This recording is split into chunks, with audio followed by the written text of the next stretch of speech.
Irmãos queridos, então nós vamos abrir a palavra de Deus no livro de Apocalipse, no capítulo 5. Apocalipse capítulo 5.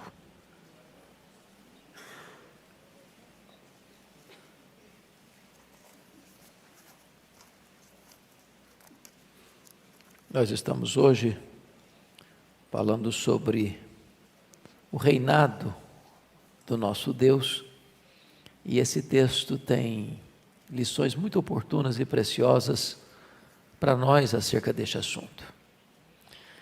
Apocalipse capítulo 5 diz assim: vi na mão direita daquele que estava sentado no trono um livro escrito por dentro e por fora, de todo selado com 7 selos. Vi também um anjo forte que proclamava em grande voz: quem é digno de abrir o livro e de lhe desatar os selos?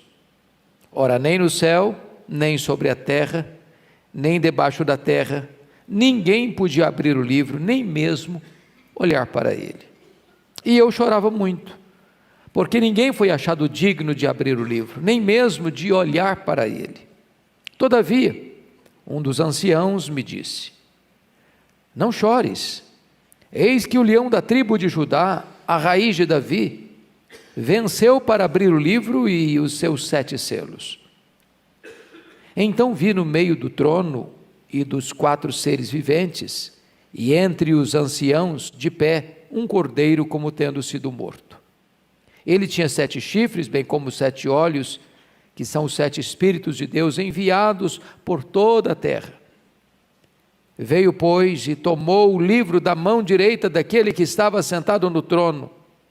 E quando tomou o livro, os 4 seres viventes e os 24 anciãos prostraram-se diante do cordeiro, tendo cada um deles uma harpa e taças de ouro cheias de incenso, que são as orações dos santos.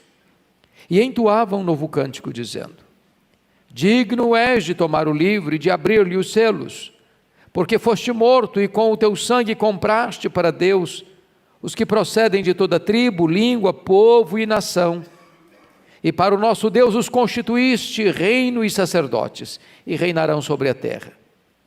Vi e ouvi uma voz de muitos anjos ao redor do trono, dos seres viventes e dos anciãos, cujo número era de milhões e milhares de milhares, proclamando em grande voz: digno é o cordeiro que foi morto de receber o poder e riqueza e sabedoria e força e honra e glória e louvor.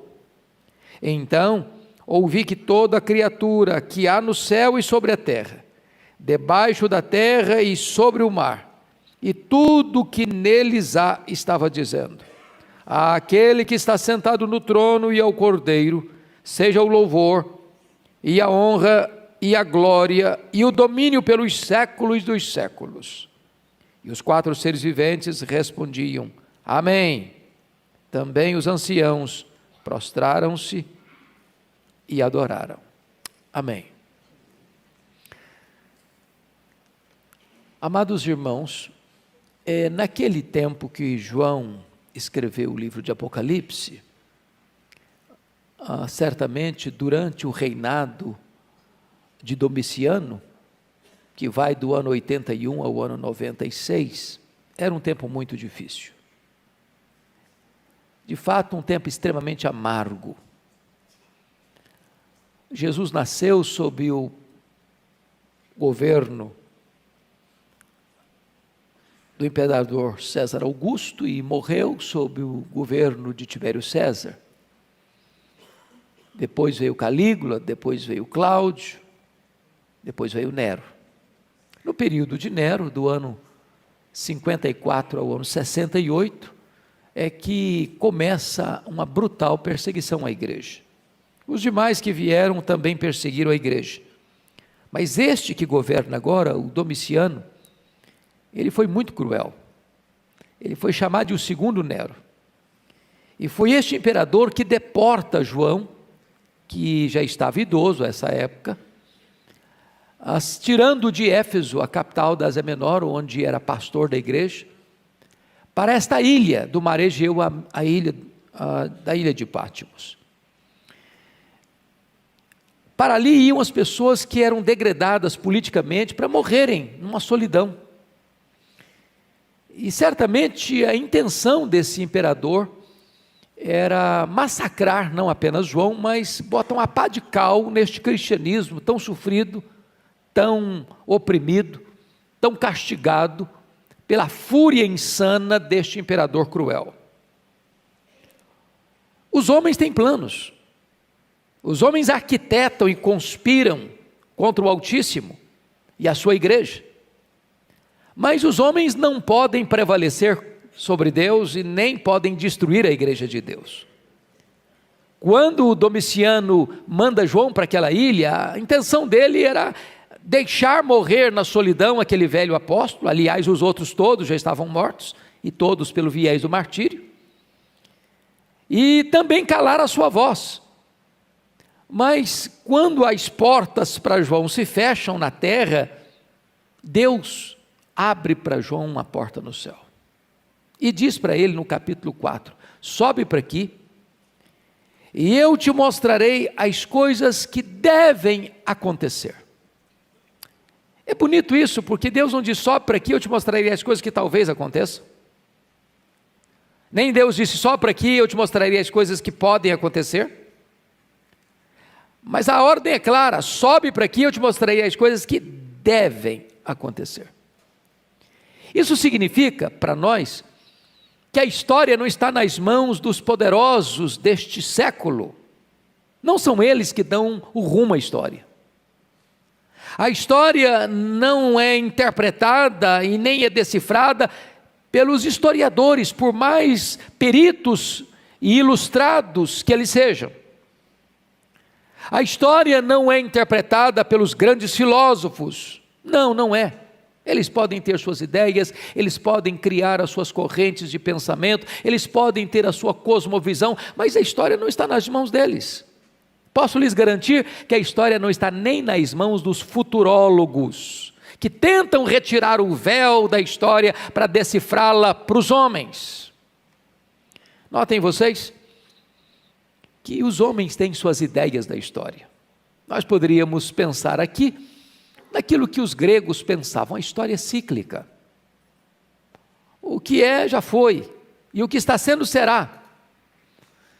É como se a história estivesse dando voltas, e dando voltas, e dando voltas, e jamais sair dessa ciranda. Esse não é o pensamento cristão, não é, definitivamente não é. Há outros que são mais pessimistas, é a visão existencialista, é a visão do ateísmo, na ideia de que as coisas estão acontecendo numa sucessão sem propósito e sem sentido, não há plano, não há esperança. Quer um exemplo disso? A novela de Albert Camus, um existencialista, e esta novela chamada A Praga. E nesta novela, Albert Camus diz que a cidade de Oran foi invadida por ratos que trouxeram a temida peste bubônica. O médico e seus associados batalharam até vencer a epidemia. Mas no final do livro o médico disse, é só uma questão de tempo, os ratos voltarão. Em outras palavras, não tem esperança. Não tem esperança. Meus irmãos, muita gente hoje olha para a vida, para a história e para o futuro sem esperança. Gente que não tem sentido na vida, tem dinheiro, tem sucesso, tem fama, tem prazeres, mas a vida não tem sentido. Tanta gente que adquire conhecimento, granjeia riquezas e a vida não faz sentido para ele. Muita gente dá um tiro na cabeça por causa disso. Qual o sentido da história? Friedrich Hegel, no seu livro Filosofia da História, diz que os povos e os governos nunca aprenderam nada da história. Winston Churchill disse que os homens cresceram em poder e conhecimento, mas não evoluíram moralmente. Você tem dúvida disso? Que ele estava certo? Sob pressão, o homem moderno, disse ele, praticará os mais terríveis atos. E ele escreve isso do bojo da Segunda Guerra Mundial, com tanta truculência e com tanta desgraça, sendo patrocinada pelos mais intelectuais da época. O historiador Gibbon, no seu livro Declínio e Queda do Império Romano, disse que a história é pouco mais que um registro dos crimes, loucuras e infortúnios da humanidade. Thomas More, em seu livro Utopia, antevê um tempo na terra em que o homem construiria um paraíso por suas mãos. Houve até otimismo. Se você der uma olhadinha no começo do século XX, o homem até pensava que ele construiria o paraíso na terra pelas suas próprias mãos. A ciência estava no auge, a tecnologia surgindo. As religiões, época que surgem as seitas, ufanistas, os santos dos últimos dias, aqueles que marcaram a segunda vinda de Cristo. Mas, certamente, meus irmãos, as duas guerras mundiais do século passado jogaram um balde de água fria nesse otimismo. E entramos de novo nessa onda de pessimismo. Então perguntamos a vocês, a história tem sentido? Para onde a história caminha? Tem significado? Há uma esperança? Existe um trono? Existe alguém que governa soberanamente? Existe um controle maior da história? A história está sem freios. A história é um caminhão, ladeira abaixo, sem freio, sem rumo, caminha para o desastre. E é diante destas propostas, queridos irmãos, que esse texto é tão relevante e tão atual para a nossa reflexão nesta noite. Primeira coisa que eu quero que você perceba é que Deus está no trono do universo e tem um propósito para a história. Você pode ler de novo comigo o verso 1, 5:1, vamos lá juntos? Vi na mão direita daquele que estava sentado no trono, um livro escrito por dentro e por fora, de todo selado com 7 selos. Este que está sentado no trono é exatamente aquele que João vê no capítulo 4. Quando João vê o seu trono, ele nem tem coragem de descrever a pessoa, ele só descreve o seu esplendor, a sua glória, a sua majestade, em termos de brilhos de pedras preciosas. Mas ele está sentado no trono. Em outras palavras, a história tem sentido.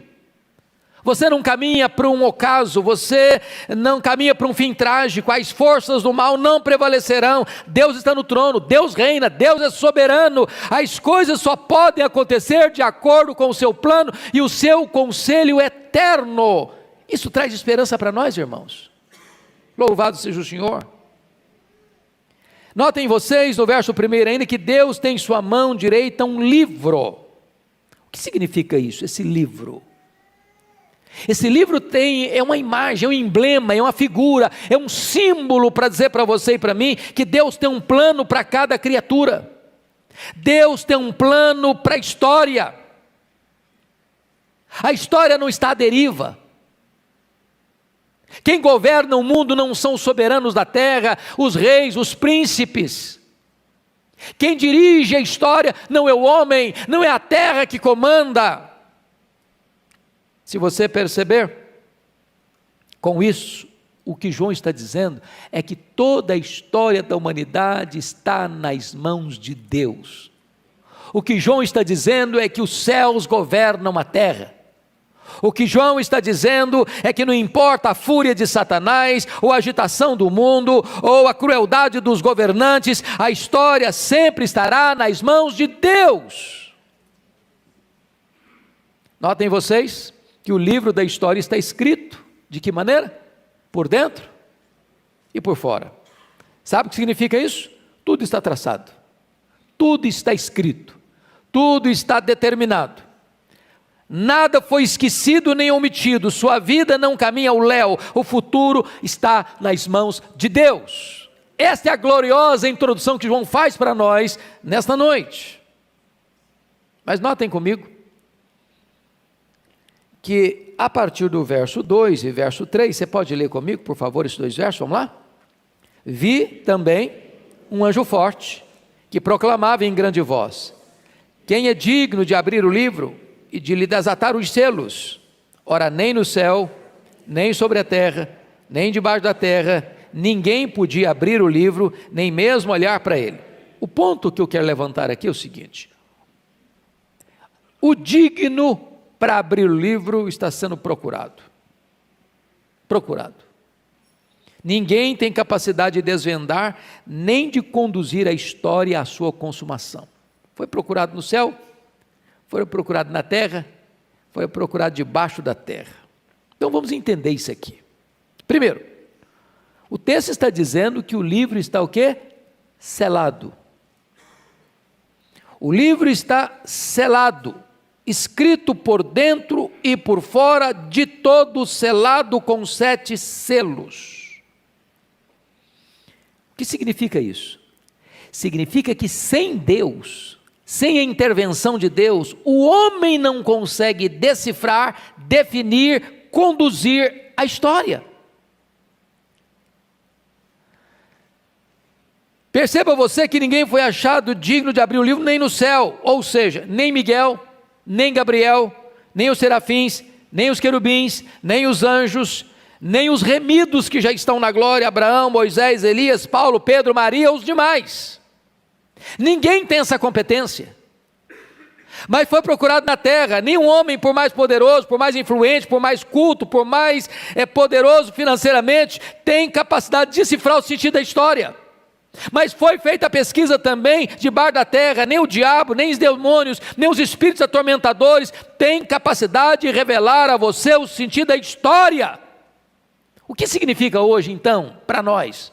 Significa o seguinte: não há ideologia, não há partido político, não há sistema econômico, não há corrente filosófica, não há qualquer mecanismo religioso humano capaz de trazer esperança para o coração do homem. Em outras palavras, sozinha a humanidade está sem esperança, sem rumo e sem significado.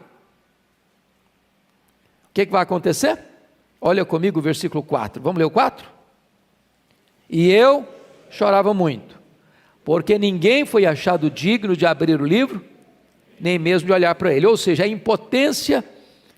impotência humana para desvendar o futuro. E isso provoca 3 coisas. Primeiro, uma grande questão: quem é digno? Segundo, uma grande constatação: ninguém foi encontrado digno de abrir o livro. Terceiro, uma grande decepção: e eu chorava muito. Agora, preste atenção, amados, que a crise de João é a crise de todos nós. Pense comigo num estudioso, que ele mergulha numa biblioteca, ele vasculha todo o saber humano, ele entra por todos os corredores do saber, de toda a ciência, e ele caminha, e lá no final descobre o seguinte: não encontrei o significado da vida. Estuda. Quanto mais estuda, diz Salomão, mais aflito ele fica. O saber multiplica a angústia no coração dele. A vida vai perdendo o significado. E as pessoas sem essa perspectiva cristã vão entrando num processo de angústia, de choro, de desespero, de vazio, de incerteza, de falta de propósito. É essa situação que João está vivendo. Você olha ao seu redor e vê o mundo em pé de guerra, o mal triunfando, a violência crescendo, o terrorismo ameaçando, as guerras tornando-se encarniçadas, as famílias destruídas, os jovens se drogando. A nossa reação é também chorar. Por que João está chorando?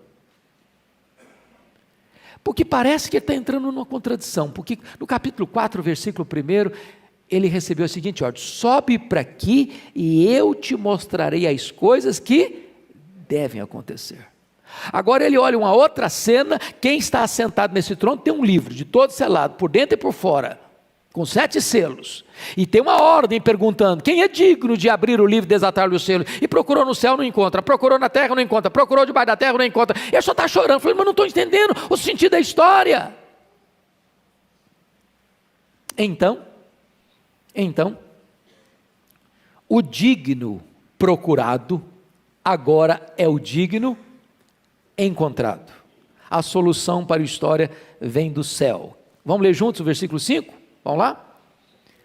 Todavia, um dos anciãos me disse: não chores, eis que o leão da tribo de Judá, a raiz de Davi, venceu para abrir o livro e os seus 7 selos. A primeira coisa que você nota é que há consolo para nós, é uma ordem: não chores. Deixa eu fazer uma pergunta para você. Você às vezes chora? Pensando no amanhã?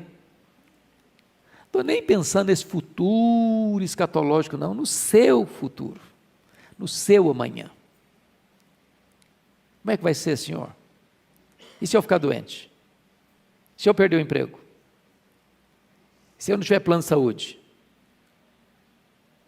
Se meus filhos não forem bem-sucedidos? E se acontecer um acidente? Se meu casamento acabar? E se um acidente acontecer? Quantas pessoas estão inseguras em relação ao seu amanhã, ao seu futuro? E a ordem vem do céu, a solução não emana da terra. Não chores. O digno que era procurado no céu, na terra e debaixo da terra é encontrado. Não chores. Mas não é um não chore vazio, não. Ele tem conteúdo, ele tem solução, ele tem proposta. Não chores. Por quê? Porque aquele que é o leão da tribo de Judá, a raiz de Davi, venceu para abrir o livro e desatar-lhe os selos. Louvado seja Deus, meus irmãos, porque Jesus Cristo foi encontrado digno de dar um rumo e um sentido à sua vida, à minha vida, à história dos homens. Então, posso lhes garantir, à luz desse texto, que a solução da minha vida, da sua vida, da nossa história e da história dos homens está nas mãos de Jesus. Vamos ler então versículos 5 e 7? 5 a 7, vamos lá? 5 a 7, toda a igreja comigo.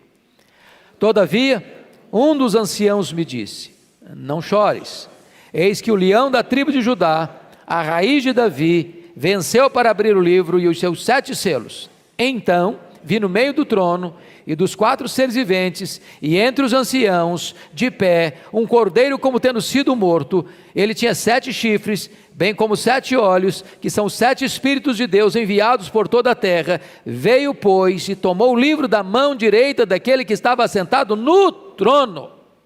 Louvado seja Deus. Agora o livro da história está nas mãos de Jesus. Você crê nisso, irmão?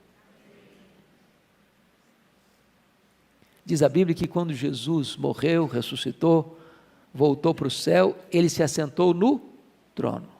Ele está governando, ele está reinando. Ele levanta reis e ele depõe reis. Ele levanta reinos e ele abate reinos. Ele é o cabeça da igreja e dirige a igreja. Ele é o Senhor, ele é o Rei dos reis. Ele está com o livro da história nas suas mãos. Ele venceu para abrir o livro. Ele é o leão de Judá, ele é a raiz de Davi. Ele venceu o diabo, ele venceu o mundo, ele venceu o pecado, ele venceu a morte. Ele é o vencedor. Ele está apto e credenciado para dirigir a história. Agora, preste atenção no verso 6, que João é apresentado ao leão da tribo de Judá. Mas quando ele vai olhar no verso 6, quem ele vê? Quem ele vê? Um cordeiro, como tendo sido morto. Olha que curioso. Ele morre como um cordeiro, ele ressuscita como um leão. Ele morre manso e humilhado, ressuscita cheio de poder e autoridade. Este é o nosso Cristo, vencedor. Vencedor. Você vê sua marca como tinha sido morto, sua vitória sobre a cruz. Você vê sua posição, ele está de pé, ação e poder. Você vê o seu lugar, está no meio do trono. E ele é digno por 2 razões que mostra o versículo 6. O que é que diz aí? Ele tinha o quê? 7 chifres, bem como 7 olhos. É claro que essa é uma linguagem simbológica, vocês estão entendendo bem isso. O que significa 7 chifres? Significa que ele é onipotente. Ele tem poder de destruir, de derrotar seus inimigos. O que significa que ele tem 7 olhos? Que ele é onisciente, ele vê todas as coisas, ele conhece todas as coisas, ele tem credencial para estar no trono e abrir o livro e conduzir a história. Mas, uma outra pergunta precisa ser feita agora.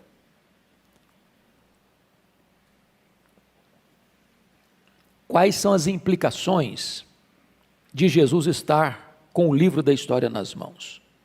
Ok, nós cremos nisso, não cremos? Jesus venceu a morte, Jesus venceu o diabo, Jesus voltou para o céu e ele está no trono. Nós cremos nisso.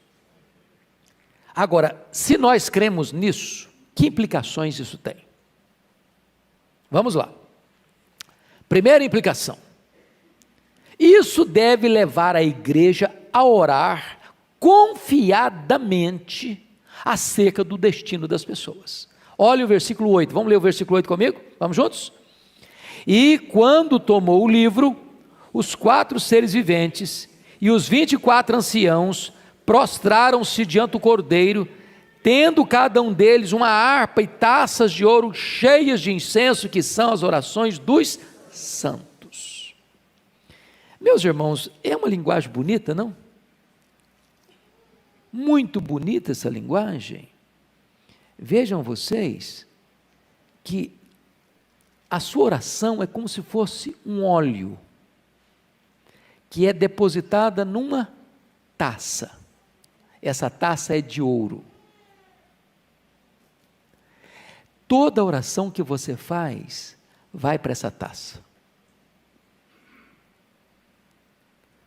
Agora vamos ver só um pouquinho, que coisa interessantíssima, o que está escrito em Apocalipse 8, por gentileza. Isso é maravilhoso entender.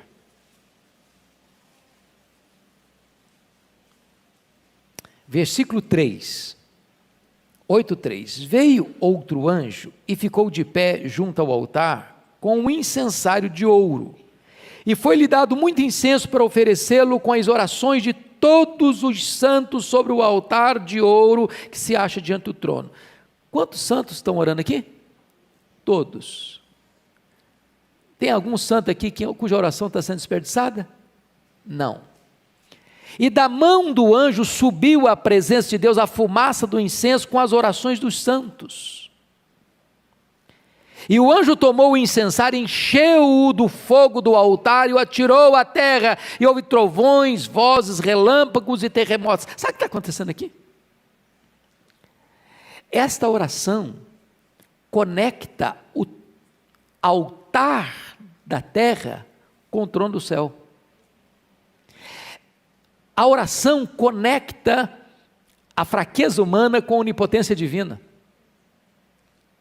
Quando você ora, é como se a sua oração fosse para essa taça de ouro, para esse incensário, e esta oração que você faz sobe do altar para o trono. E quando Deus vai interferir na história da humanidade, na vida das pessoas, Ele derrama essa taça de incenso para a terra, e há trovões, relâmpagos, as manifestações da providência e do juízo de Deus. Em outras palavras, sabe o que esse texto está dizendo, irmãos? O Deus soberano que está no trono e tem o livro da história nas suas mãos, intervém na história em resposta às orações da igreja. Você já parou para perceber o que significa uma reunião de oração? O que significa quando você se põe de joelhos? Quando você conecta o altar da terra com o trono do céu? Quando você une a sua fraqueza com a onipotência divina? Então, se o seu Senhor está no trono, e se Ele é o seu advogado, e se Ele é o seu sumo sacerdote, e se Ele recebe as suas orações, e se Ele escuta as suas orações, e se Ele age em resposta às suas orações, então não tem nada mais importante na terra a fazer do que você orar. Então vale a pena orar. As orações fazem sentido. Mas há uma segunda implicação. Você pode ler o versículo 9 agora comigo? Vamos lá? 5:9, vamos todos? E entoavam novo cântico dizendo: digno és de tomar o livro e de abrir-lhe os selos, porque foste morto e com o teu sangue compraste para Deus os que procedem de toda tribo, língua, povo e nação. A segunda implicação, irmãos, é que isso deve levar a igreja a uma evangelização fervorosa. Para mim, um dos conceitos mais lindos da evangelização está aqui. Porque o conceito, às vezes, que as pessoas têm de evangelização é o seguinte: eu vou evangelizar para trazer a chance, talvez, da pessoa ser salva. Quem sabe, de repente alguém se arrepende, né? Quem sabe alguém dá uma chance para Jesus. Não, querido, sabe o que está acontecendo aqui? Jesus não foi para aquela cruz para possibilitar a nossa salvação. Ele foi para aquela cruz para efetivar a nossa salvação.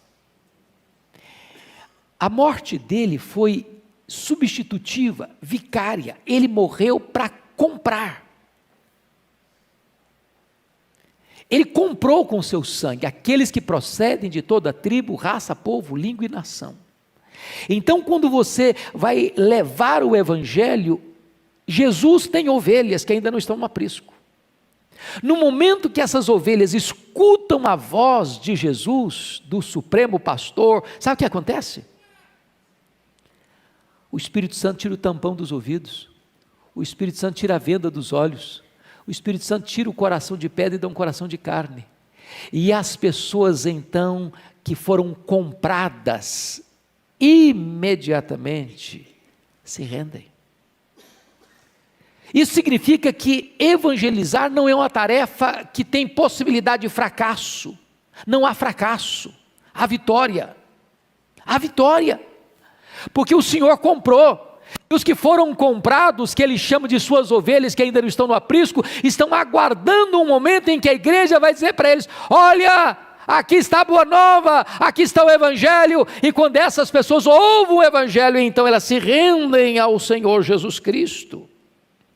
Você nota que todo grupo étnico, tribo, todo grupo linguístico, língua, todo grupo político, povo, todo grupo social, nação, está incluído dentro deste projeto redentor do Senhor Jesus Cristo.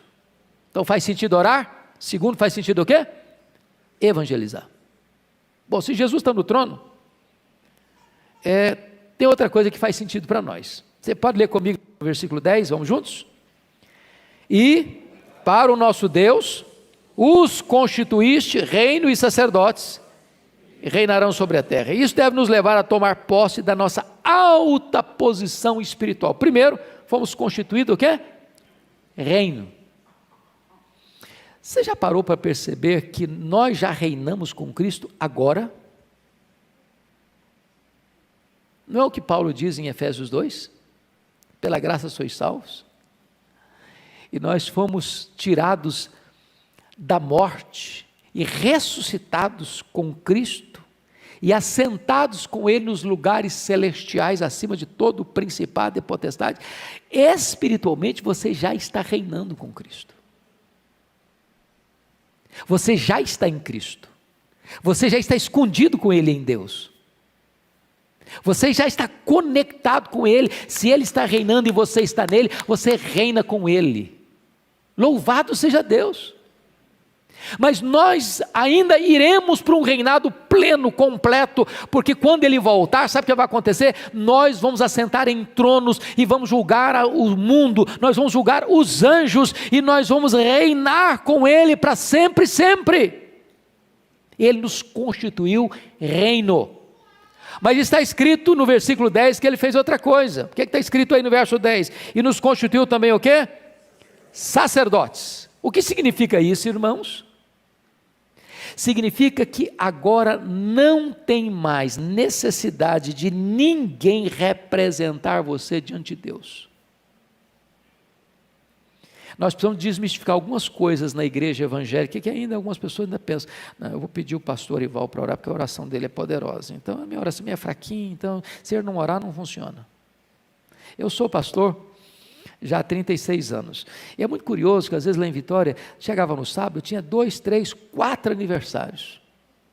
Pasmem vocês, todo mundo queria que eu fosse no aniversário e fizesse a oração do aniversário. Porque o presbítero não estava lá, mas a oração dele tinha que ser do pastor. E não podia nem ser do pastor auxiliar, tinha que ser do pastor efetivo da igreja. É uma confusão. As pessoas têm essa ideia tão simplória de que o fulano tem uma oração mais poderosa, o Beltrano uma oraçãozinha mais ou menos. O outro, coitadinho, nem adianta orar, porque não vai valer mesmo.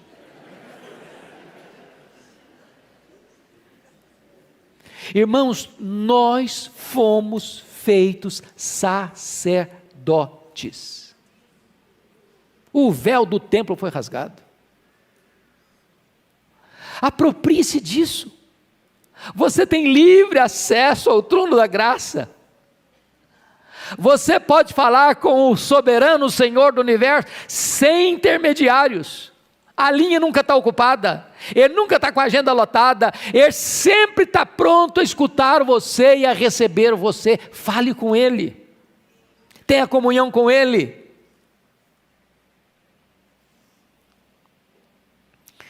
Bom, que implicação tem o fato do nosso Senhor estar no trono? Vamos olhar ainda? Quarto lugar, você pode ler o versículo 11 e 12 comigo, vamos lá? Todos juntos?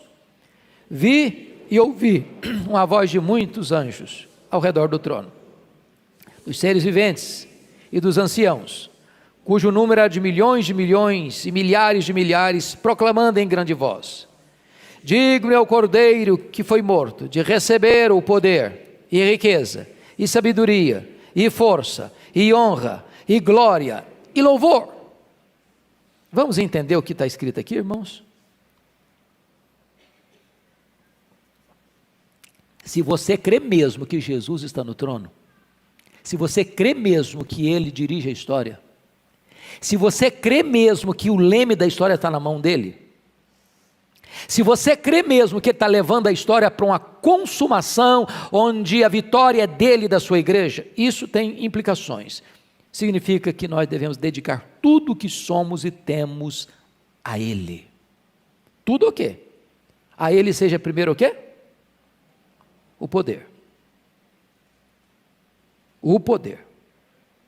Entregar a Ele tudo o que está em nossas mãos. Todo o poder e ingerência que temos deve estar nas mãos dEle. A Ele seja a riqueza, os nossos bens. A riqueza dos empresários cristãos, a riqueza dos homens de negócio, a riqueza dos empregados, a riqueza dos empregadores. Se você entendeu isso, tudo é dele. Tem gente que não só não dedica riqueza, mas nem paga a dívida, nem o dízimo entrega. É uma incoerência. É uma incoerência você dizer que Ele é o Senhor. É uma incoerência você entender que a Ele deve ser dedicado o poder e a riqueza, e você está retendo em suas mãos. A Ele seja a sabedoria, a nossa inteligência, a nossa cultura, os nossos talentos, os nossos diplomas, a nossa habilidade profissional, consagrada a Ele, ao Cordeiro. A Ele seja a força da juventude, até os últimos alentos da velhice, seja dedicada ao Cordeiro. Não há aposentadoria no reino de Deus. Enquanto você tiver um fiapo de vida e força, dedique ao Cordeiro. A Ele a honra, a primazia, o melhor, as primícias do nosso tempo, da nossa vida, devem ser dados ao Cordeiro. A Ele a glória, só Ele merece ser exaltado. A Ele o louvor, o culto precisa ser prestado só a Ele e só Ele é digno. Se você crê que Ele está no trono, isso é necessário. Mas eu quero concluir. O digno procurado é o digno o quê? É encontrado. Mas o digno encontrado é agora o digno adorado. Adorado. Primeiramente, notem vocês, Ele é adorado por quem Ele é. Ele é o leão de Judá, Ele é a raiz de Davi, e Ele é o cordeiro que foi morto, mas está vivo pelos séculos dos séculos. Segundo, Ele é adorado por onde Ele está no trono. Ele está no meio do trono. Ele reina. Ele é soberano. Terceiro, ele é adorado por aquilo que ele fez. Ele foi morto. E ele comprou com o seu sangue para Deus os que procedem de toda a tribo, raça, povo, língua e nação. Ele constituiu a você e a mim reino e sacerdotes. E então, meus amados irmãos, o que você começa a perceber a partir daí é o que está escrito nos versos 13 e 14. Vamos ler versos 13 e 14, por favor? Todos nós? Então, ouvi que toda criatura que há no céu e sobre a terra, debaixo da terra e sobre o mar, e tudo que neles há, estava dizendo: àquele que está sentado no trono, e ao Cordeiro, seja o louvor, e a honra, e a glória, e o domínio, pelos séculos dos séculos. E os 4 seres viventes respondiam: amém. Também os anciãos prostraram-se e adoraram. Eu chamo a sua atenção para um fato que Charles Erdman, no seu comentário de Apocalipse, vê nesses 2 capítulos de Apocalipse, 4 e 5. Se você leu atentamente a sua Bíblia já, você nota que no capítulo 4 há uma ênfase de Deus o Pai assentado no trono.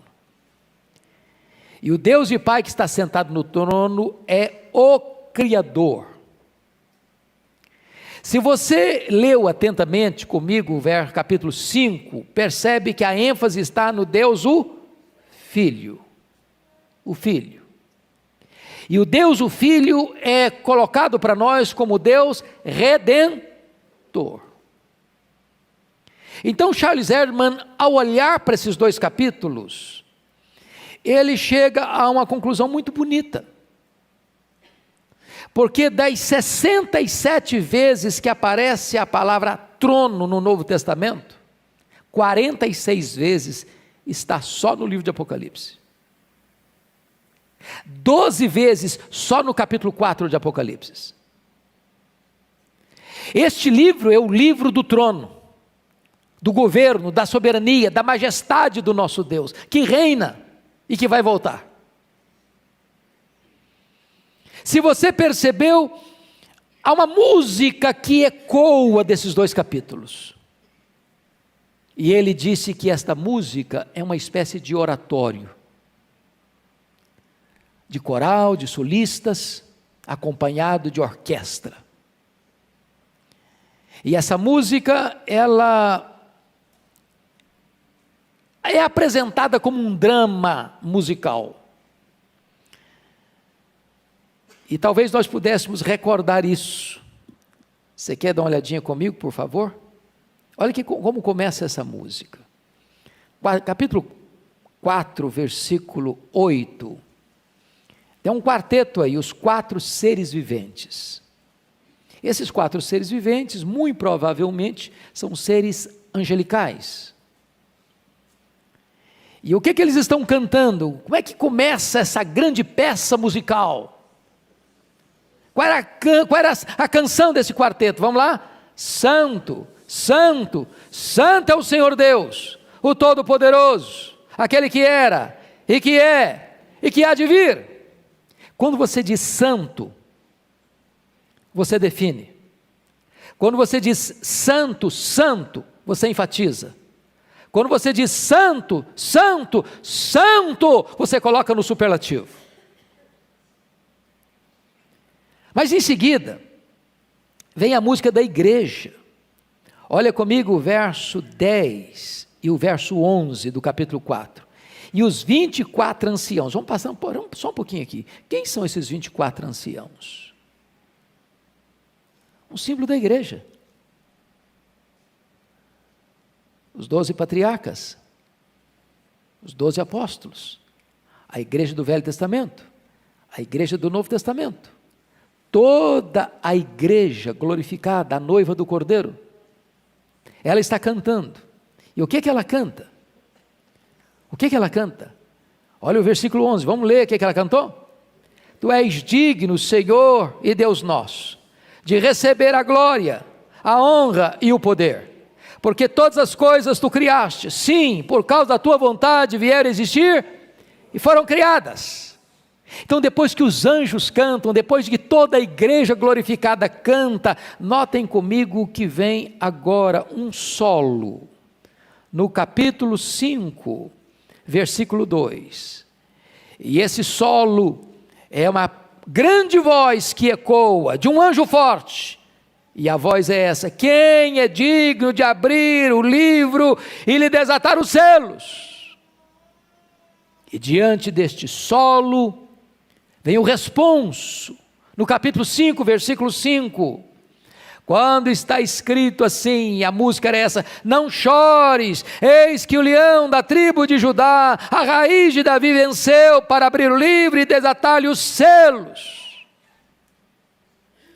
Depois que os anjos cantaram, depois que a igreja cantou, depois que um anjo forte fez um solo, e depois que um ancião fez o responso do solo, agora veja comigo a quinta música deste grande oratório. Agora os serafins e a igreja se unem para cantar. Vejamos o versículo 8. Quando tomou o livro, os 4 seres viventes, os anjos, os seres angelicais, e os 24 anciãos, ou seja, toda a igreja, prostraram-se diante do Cordeiro, e entoavam um novo cântico dizendo, vamos ler comigo o verso 9, o que eles cantaram? Digno és de tomar o livro e de abrir-lhe os selos, porque foste morto e com o teu sangue compraste para Deus os que procedem de toda a tribo, língua, povo e nação, e para o nosso Deus os constituíste reino e sacerdócio, e reinarão sobre a terra. Aí vem a sexta música. Estamos caminhando quase para um momento de apoteose. Quem vai fazer parte deste grande coral? Preste atenção. Agora está escrito no versículo 11, vi e ouvi uma voz de quê?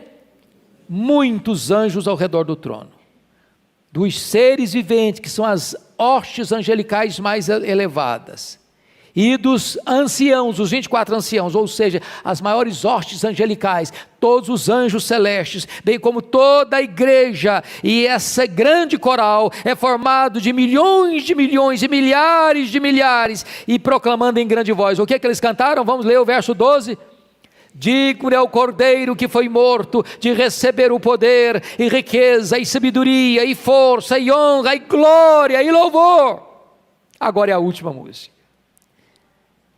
Agora pense vocês que todo o suspense está aguardando a música final deste oratório. Quem vai cantar? Preste atenção comigo no versículo 13.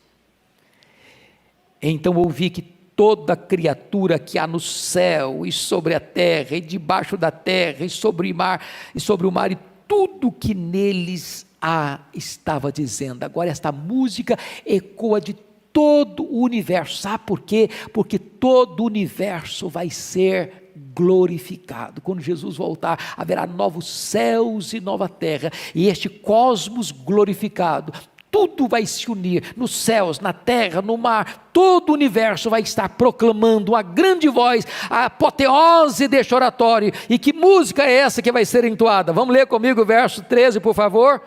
Aquele que está sentado no trono e ao Cordeiro, seja o louvor e a honra e a glória e o domínio pelos séculos dos séculos. Quando termina essa música, irmãos, está escrito que os 4 seres viventes, as maiores hostes angelicais, respondem com um grande rebombar de voz, amém! E então diz a Bíblia que os anciãos, ou seja, a igreja, se prostra e adora. Por que que João apresenta essa cena e eu termino aqui? É porque a partir do capítulo 6, os selos vão começar a ser abertos. A perseguição chega, a guerra chega, a fome chega, a morte chega. A partir daí os inimigos de Deus se levantam. O dragão, o anticristo, o falso profeta, a grande Babilônia. A partir daí a igreja passa por momentos difíceis. Mas antes de dizer o que a igreja vai passar, João diz que calme, aquieta o coração. O seu Deus está no trono. O seu Redentor venceu para abrir o livro. A história da humanidade, a sua vida está nas mãos do Cordeiro de Deus. Ele é exaltado, Ele é vitorioso, Ele reina. Então, você e eu só podemos fazer uma coisa também: prostrarmos-nos e adorarmos o Cordeiro de Deus. Que Ele nos abençoe. Amém.